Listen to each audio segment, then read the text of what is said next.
listening to the Motherhood Experience, a podcast where you are part of the conversation with moms, for moms, and by moms. Let's jump into this episode with me, your host, Val Kleppen. Hello, friends. Welcome back to another episode of the Motherhood Experience podcast. Today, I am joined by my guest, Kayla Peterson. Kayla and I have known each other for many years. We met when she came to support group after experiencing a miscarriage.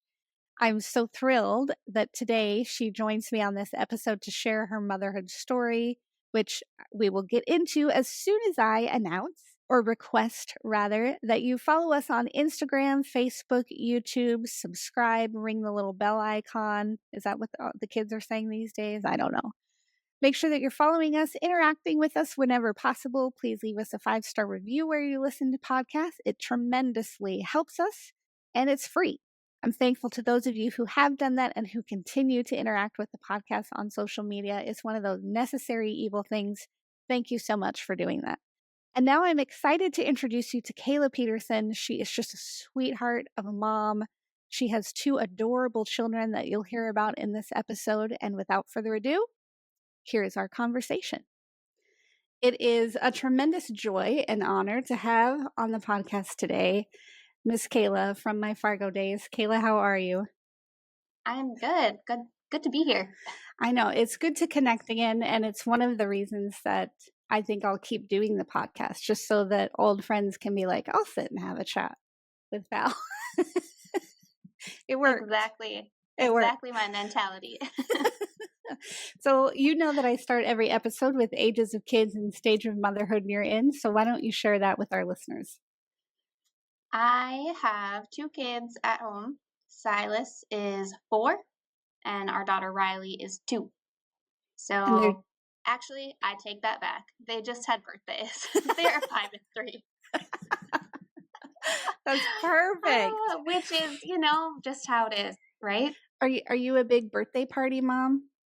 We have a birthday party. I was very glad that we had kids, so they both have January birthdays, and their birthdays are like 2 weeks apart. So that means that I can have one joint party, and I will hold on and latch onto that for as long as I can. We'll see how many more years I can get away with that. Yeah. Little kid birthday parties they're kind of their own beast. As they get older, I think it mellows out some. But you and I have known each other for many, many years. Would you like to delve into how we met?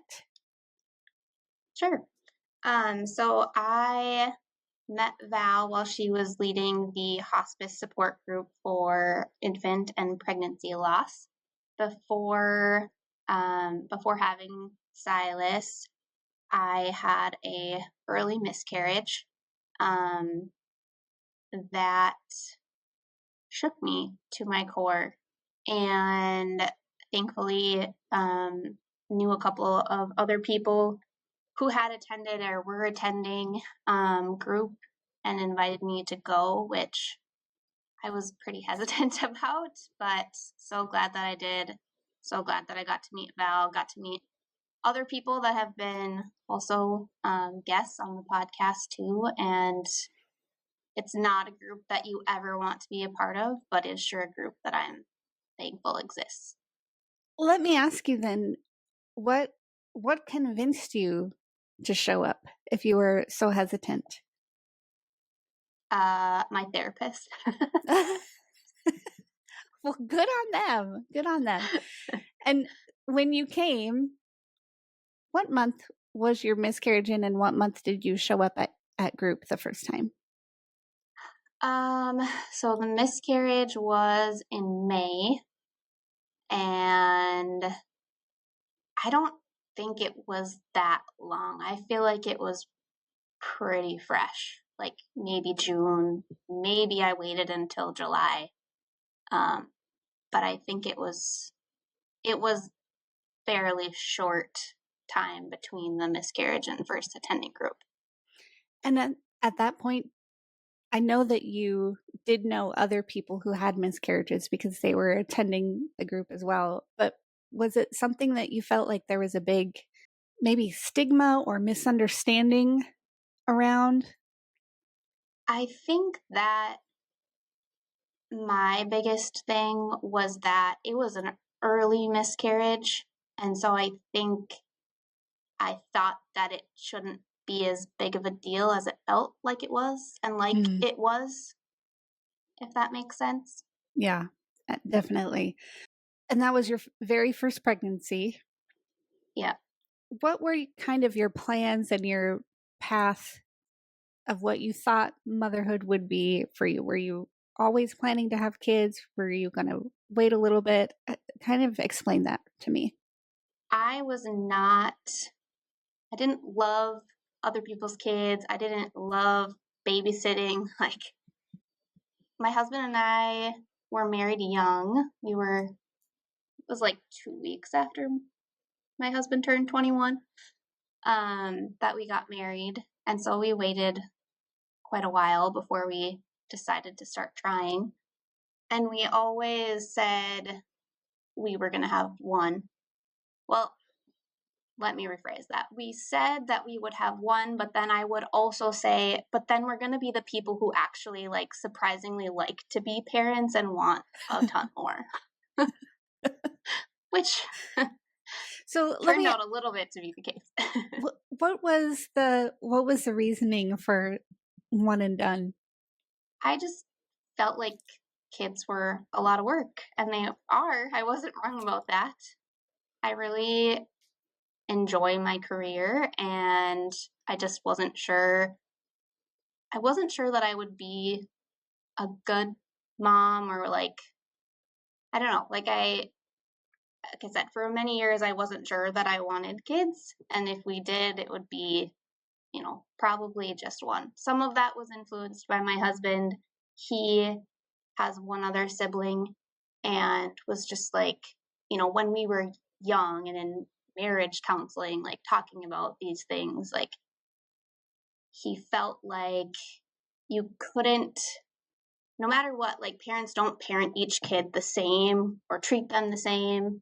And so, like, I don't want to have multiple kids and treat them all different. I just want one so that I don't have like that comparison game and that conflict and things like that. Which now that we have two kids, I just kind of laugh because I'm like, you have to treat them different and you have to Yeah, parent them different. yeah, That's just not something that you maybe figure out until they're there and you're shocked at how different they can be. yeah. So did it surprise you then with the early miscarriage how deeply it affected you? Yeah, yes. Yeah. What about it would you say was the hardest to come to grips with? I think, you had asked before kind of about the stigma of it too. And I think there was just so many layers to it. I mean, it's so crazy how quickly, you have those two pink lines and you have that first ultrasound and like I mean, although it was an early miscarriage, like we had daycare in this area is like high demand, hard to find places. Like everybody says, like the minute you find out you're pregnant, you got to figure out the daycare situation or you're not gonna, have a place. So we had driven around and kind of like stalked out different home daycares and actually met with a provider before. And so there was just this whole life that was already planned. And all of that just was shattered so quickly. And although, we were dreaming and had experienced all of those things, we hadn't told many people that we were pregnant. And so that was a hard thing to navigate. And also, I think part of it was how different it was for me versus my husband. That Hmm. was a big challenge, which was another reason that I was so glad to have group because a although there were women with losses at many different stages and for many different reasons, there was so much that we could still all relate to one another. And another thing in group was that resounding, like, my husband and I are processing this different. And I was so glad to have other people, that sounds weird, to experience the same thing, but you know what I mean. Like, Yeah. that this is normal, that it's so different. Yeah. Well, because I feel like in society, we have to be very guarded about deeply personal, emotional things like this. And so even within our circles of friends, there's only so much we can say. And especially if people haven't been through it before, they'll be like, yeah, okay, like I'm sorry that you're dealing with that, but they don't get it. And so to come to group and hear, the same struggles, that's another reason I love this podcast too, because even though none of our motherhood stories are the same, we can all find something that we relate to, resonate with, and group was like that, but on a very specific level as far as processing loss and grief and wading through those waters afterwards. There was one story in particular that has stuck with me all these years, and I asked you if I could ask you about it, where it was, but now I can't remember. Was it the first Thanksgiving after your miscarriage? Yes. We were talking about holidays and holidays after loss and all of this. And there was something that you experienced, and I'd love for you to tell the story because it seems like such a normal, trivial thing, but it was a big deal. Yeah. So our due date fell like right in that like end of November, beginning of December time frame. And in that, short few weeks where we were, thinking ahead of planning and whatever, it was so in our family for Thanksgiving, everybody brings a dish, and then usually my in-laws will host. And so for the few years before this, my husband and I's contribution was the mashed potatoes. And we brought the mash we made, and we'd either bring the ingredients and make it at my mother-in-law's that day, or we would make it, throw them in a crock pot, and then bring them to Thanksgiving. And one of the things that we kind of joked about early on when I found out that I was pregnant was like, somebody else is going to have to make the mashed potatoes for Thanksgiving because we'll probably be in the hospital having a baby. But instead, I made the mashed potatoes for Thanksgiving because I was not pregnant and I was not in the hospital. I was not caring for an infant. I was making mashed potatoes instead. Yeah. And like, I don't know if this is the case for you, but maybe all these years later, do you feel like you can measure growth looking back on that holiday versus today? Because your life is still changed when you go through loss like that, no matter at what term in pregnancy, because you plan for a life and then you have to go on without that life. And so it's forever marked in time. But do you feel like now you can look back and see growth in yourself and in things that you've experienced and relationships that you've had since that time? Yes. I think, in the years that passed after that, making the mashed potatoes, it always felt a little different every year. What part of it did I focus on? Is it something now that always is a reminder of what was and what could have been? Absolutely. When Silas got a little older, I don't remember where it was that I learned this, but you can like use your apple core peeler to peel potatoes. Like if you just take out the thing that cores the apple, you can just use it to peel potatoes. Do you know what I'm talking about? Okay, yeah. Like the crank. Yeah. Yeah. So it will just peel. If you take out like I don't know, you can unscrew the piece. Right. that will core the middle of the apple, and so that it just will spin and peel the Yeah. potatoes. Yeah. And for the last, we don't make the mashed potatoes anymore. Andrew has now moved on to making the turkey. So there's another like layer of grief there with the mashed potatoes because we don't make them anymore. But for a couple of years we did, and for a couple of years Silas would love to crank and peel. I mean, he peeled like 2.5 pounds of mashed potatoes when he was, I don't know, 2.5. And he just thought it was the greatest thing ever. And that first Thanksgiving, making those mashed potatoes and just hating every minute of it, not wanting to be able to make the mashed potatoes, to watching my 2.5-year-old peel the potatoes with me. Yeah, there's some, I don't know, grief is not linear. It does not look one way. And I think maybe those are the things that I've grown in as far as, what it's taught me, how it's impacted me in the years that have followed. Yeah. How long after your miscarriage before you became pregnant with Silas? So it was very close to a year. Were you terrified or excited or all of the above? Well, after that miscarriage, we were told after a few months, we didn't try for a while. I just was not ready.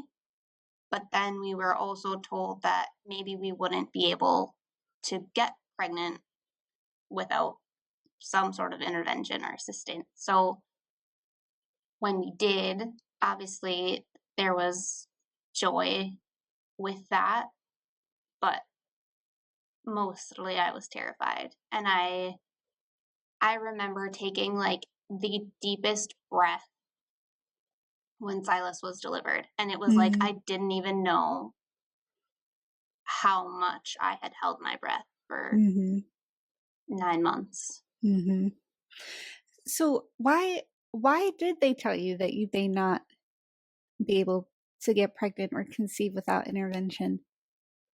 I had I had like irregular cycles, and I had some like signs of PCOS based on some ultrasound results.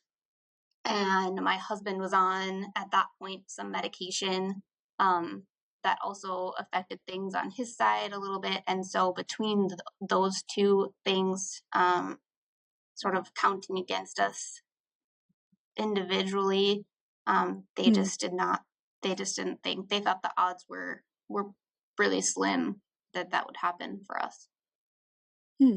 Wow. So another question then, going through miscarriage and coming to group and finding that support and relatability in the other attendees, you also heard an entire array of other loss stories. So it wasn't just miscarriage that you were hearing every month, it was a whole bunch of pregnancy losses. Did that affect you in your pregnancy with Silas? Yes and no. We did know like a friend of the family who, before we had miscarried, had a stillborn baby. And that was sort of the first close in connection loss, as far as like seeing someone else navigate and having to face that. And thankfully they were very open with that loss. And so it wasn't as though group was my, first time hearing of losses at all stage of pregnancy, or feeling like, it happens to people that we know, and that it is not even close to a rare thing. And so, yes, I would say that group probably didn't help my anxieties when it came to the number of different scenarios. I mean, obviously that increased, but Yeah. I don't know that it would have been a lot different. And I think for me, I'm one that like, I want to know.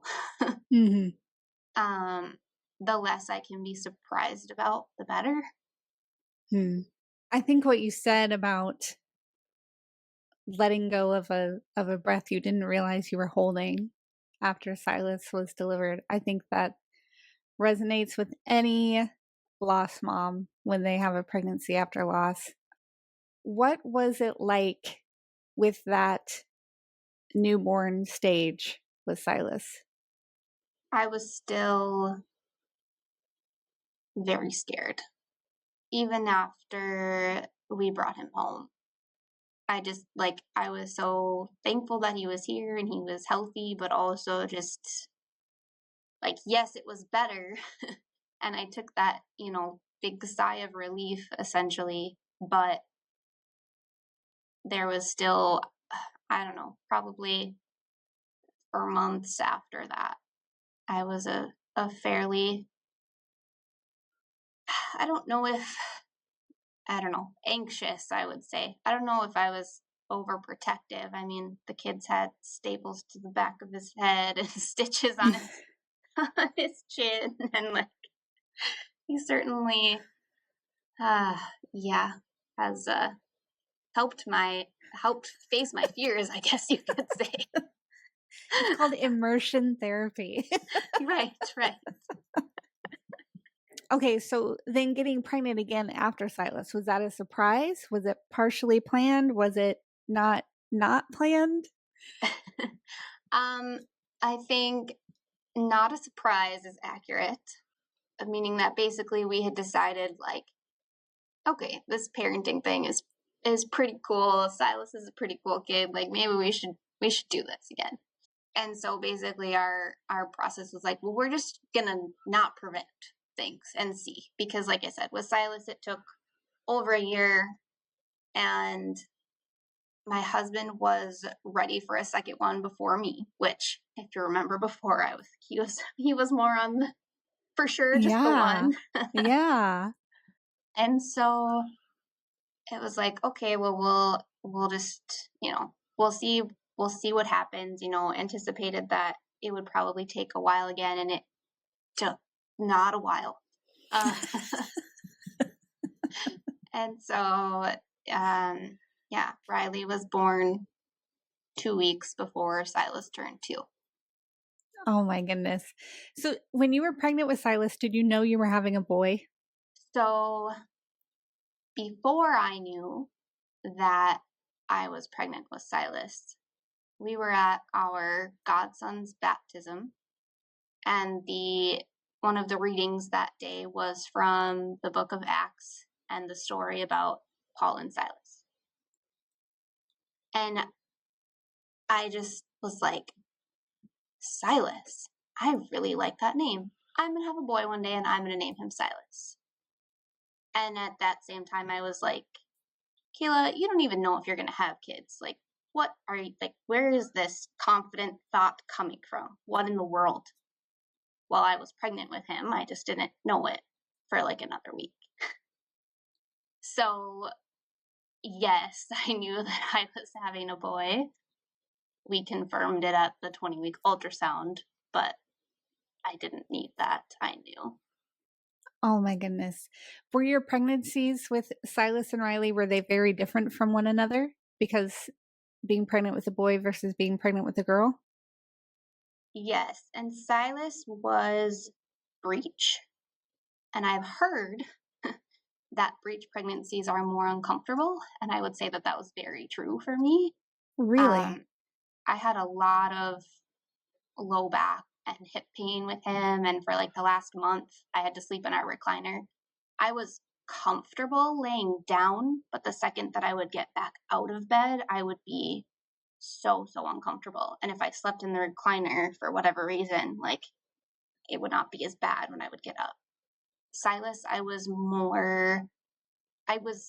had some pretty bad morning sickness with both of them early on, but it seemed like with Riley, when I hit that 12 weeks, the rest of it, I was fine.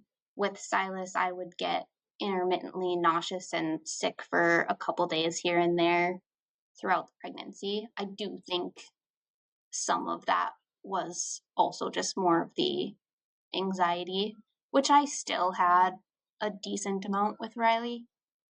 But I knew at that point that my body was at least capable of carrying a child to term, which is not something that I believed or trusted my body to do when I was pregnant with Silas. So now you've had 2 kids and they're adorable. Are you guys content with 2, or are you going to not plan again? We are very content with 2. We maybe, I mean, it wasn't entirely by choice, obviously, but like I said, we were married for quite a while before our first pregnancy. And so now, like, okay, well, how old do I want to be and still be having babies is part of it. But we're very content with 2, but we're also of the, like, God has shown us before that it's his timing and his plan, not ours. And so we also trust that. So it's kind of an up in the air thing, but it's up to him. Yeah, I love that answer. So you mentioned that you love your career. What is it that you do, and how does being a mom now change or influence your work life? I would be a stay-at-home mom if I could. And that shocks me. That's not something that I ever thought I would say. So I am a paralegal at a law firm, and I do really like what I do. I love the people that I work with. The environment in my office is a good one, but if I could spend more time with my kids, I would. But I do have a very flexible and family oriented, family focused team and set of bosses, set of partners at the firm, and so that is a tremendous help in being able to still do the work-life balance. So yeah, it's much different than it was pre-kids. I still like what I do. I still like who I work with, but I like my kids more. You know, Kayla, when my husband and I moved to North Dakota, I came home after work one day and I was on the phone with my bestie, Tiff. And I was like, oh, I'm so tired after work. Like, I can't imagine feeling like this and coming home and having to take care of a kid. And she was like, well, then you're not going to have a kid, because that's not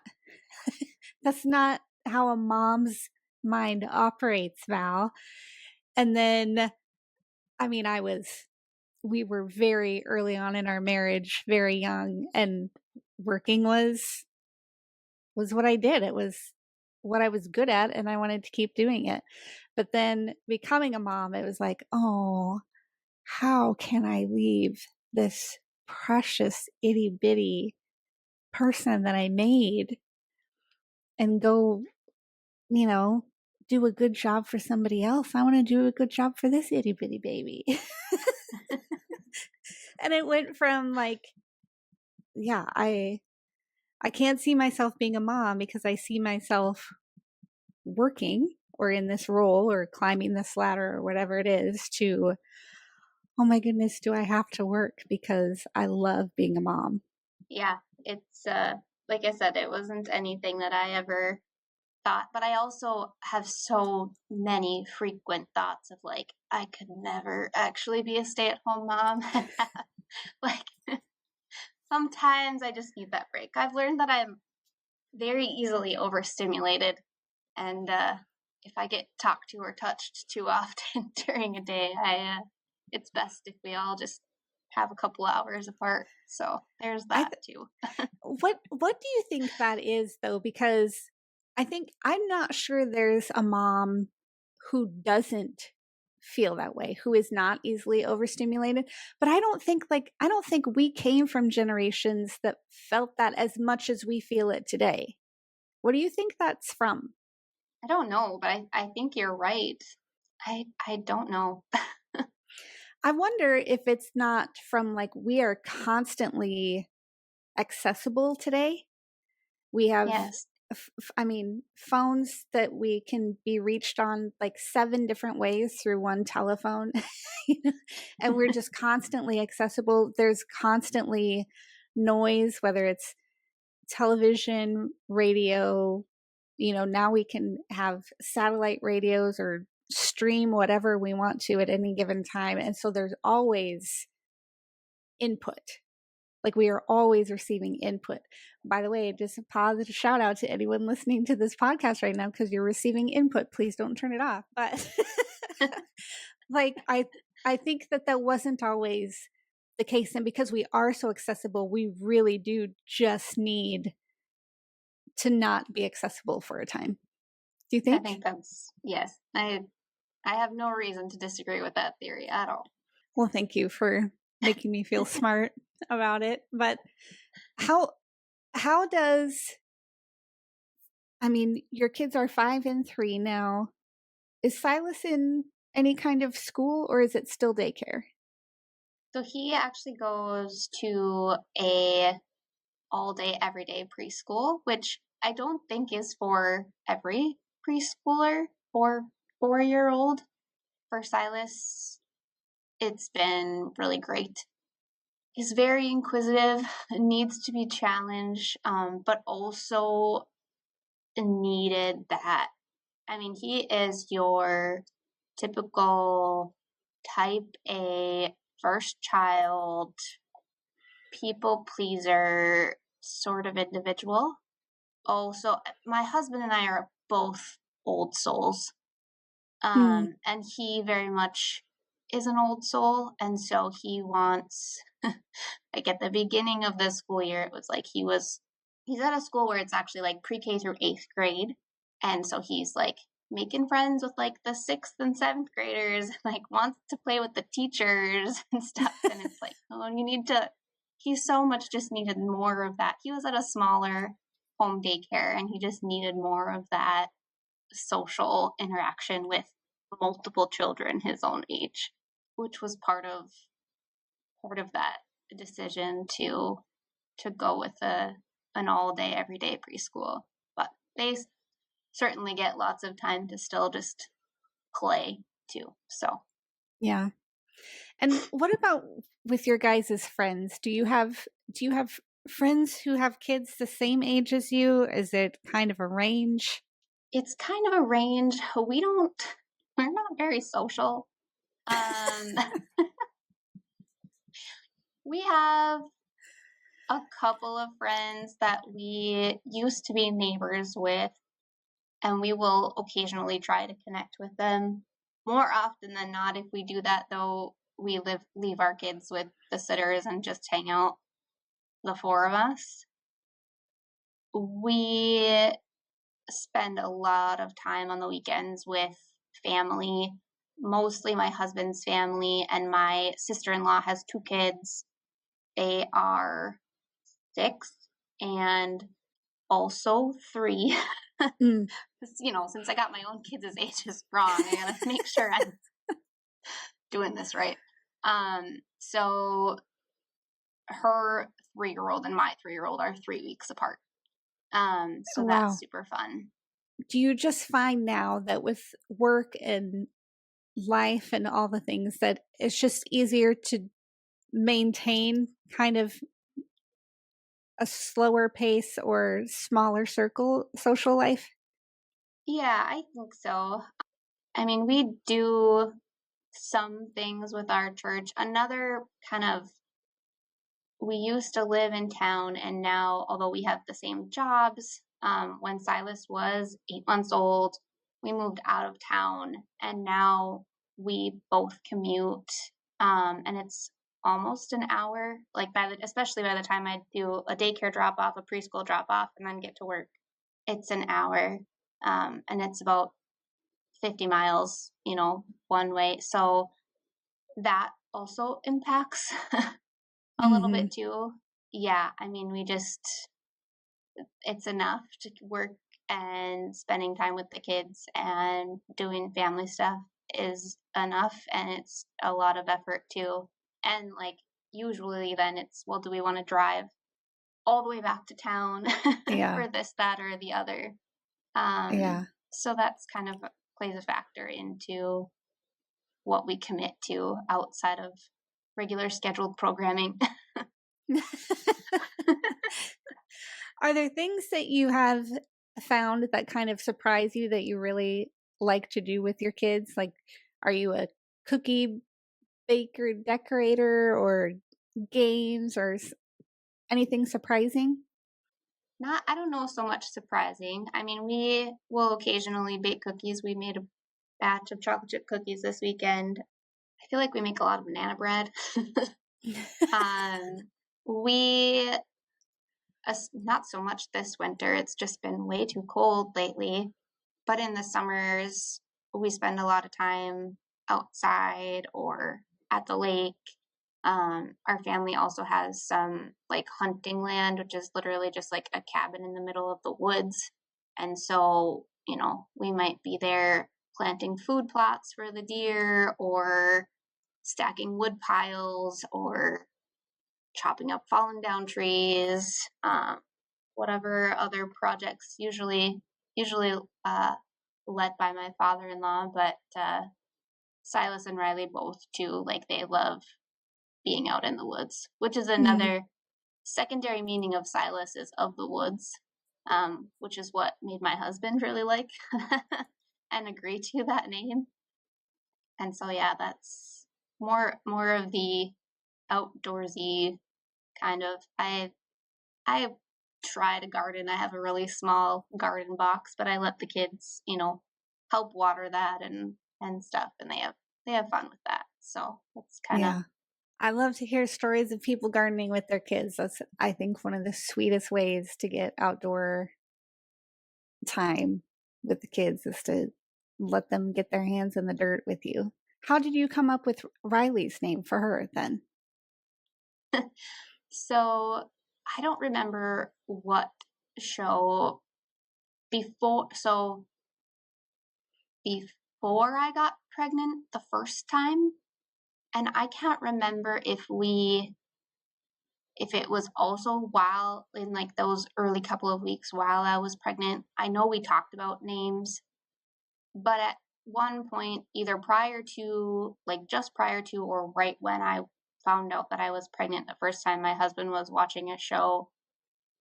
I don't remember the name of it. I remember that it was very strange, not even something that he usually would watch. But one of the characters was a girl named Riley. And one day he was like, I really like the name Riley for a girl. And I just kind of started laughing because when I was young, and my younger years were filled with Mary Kate and Ashley movies. Um, and in one of their movies, one of their characters is Riley. And even as a kid, I thought that was such a cool girl's name. And it wasn't something that I had really, like, I remember thinking it as a kid, but it wasn't something that I had really given much thought to until Andrew brought it back up and was watching this other show and was like, I really like the name Riley for a girl. And I was like, me too. Well, that was easy. So we kept that name. So that was a pretty easy. We went back and forth and kind of thought about other names, but always circled back to Riley, and it fits her very well. So Yeah.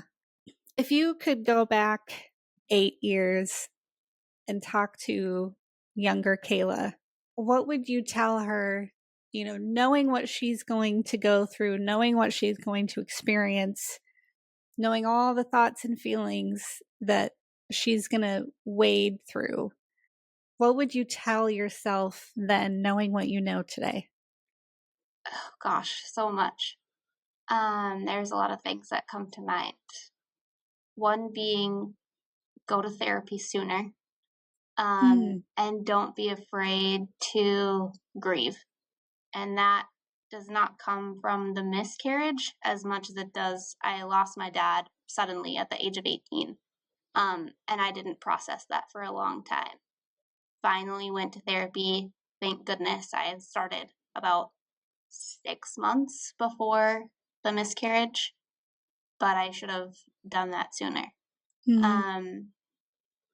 Another and probably biggest one is stop, and I still need to tell myself this, stop trying to make your own plans and trust the plans that God has for you, because they're so much better and you don't know what the heck you're thinking. And his ways are greater. He knows best, and to trust that. And that is, like I said, that's something that I still have to remind myself. But if I would have trusted that sooner, yeah, I don't know. I mean, this is the way it was all meant to be, but that is something that I would want my younger self to believe and try to remind herself of more regularly. Yeah. I would just say to this Kayla today that I've seen you as a mom. I think you were made for it. Motherhood looks lovely on you. And I think you could hack it at home with your kids. I'm not saying there wouldn't be bad days, but I think you could hack it. And I'm so thankful that you came on here and you were willing to tell your story. And that leads me to one last question I had for you, because you've been listening to the podcast for a year and a half. And I think I asked you a year and a half ago if you would be willing to come on it. And you are now, which tells me that like the time for you to be on was now, not a year and a half ago. You know, the Lord always works these out. But what was it that finally convinced you, like, yeah, I can be on the podcast now? I think part of it was just, if, I think that you're great. I loved the time that we had and shared together so many years ago, and just was like, I want to connect with Val, and if that's the way I got to do it, then that's the way I got to do it. But no, I was, after you asked the first time, I was like, oh, I don't know, like, and then it's like the more guests that you listen to, like the maybe a little bit less I was encouraged to come on, because I think some of those guests have just been so impactful. But sometimes it's just the simplest things that they say that resonate with me. And so if I can resonate with just one person, I think then it's worth it. When I was going through my miscarriage, there was a time that I was doing, trying to do like 10 good things, like 10 points of joy in my life, and like kind of like 10 goals. And one of those was to help God turn this negative thing, this loss, into something good, because he is good. And that is what he does. He turns the bad into good. He makes good out of it somehow, some way. He will use it for good in his glory. And I wanted there to be a positive, our loss to have some sort of helpful or positive impact on someone else. And I've been able to walk with other people in their losses, even outside of group. And like I said, I just want people to know that grief is not linear. It looks different for everyone. There's not a wrong way to grieve. And if that resonates with one person, then that's worth it. And so this allows another chance or opportunity for that to happen. And so that's my prayer. That's my wish, and why I finally said yes. Well, I am so thrilled you did. Thank you for being a guest on the Motherhood Experience podcast. And I have no doubt that this will resonate with more than one mom, and they'll also be grateful that you were a guest, Kayla. Thanks for coming on. Thank you so much for joining us on today's episode of the Motherhood Experience podcast. To join our exclusive TME community, head over to themotherhoodexperience.com/learn more. Be sure to follow the Motherhood Experience on Facebook or Instagram, and please leave us a 5-star review wherever you listen to podcasts. If you're watching on YouTube, leave us a comment below, and we'll catch you next time.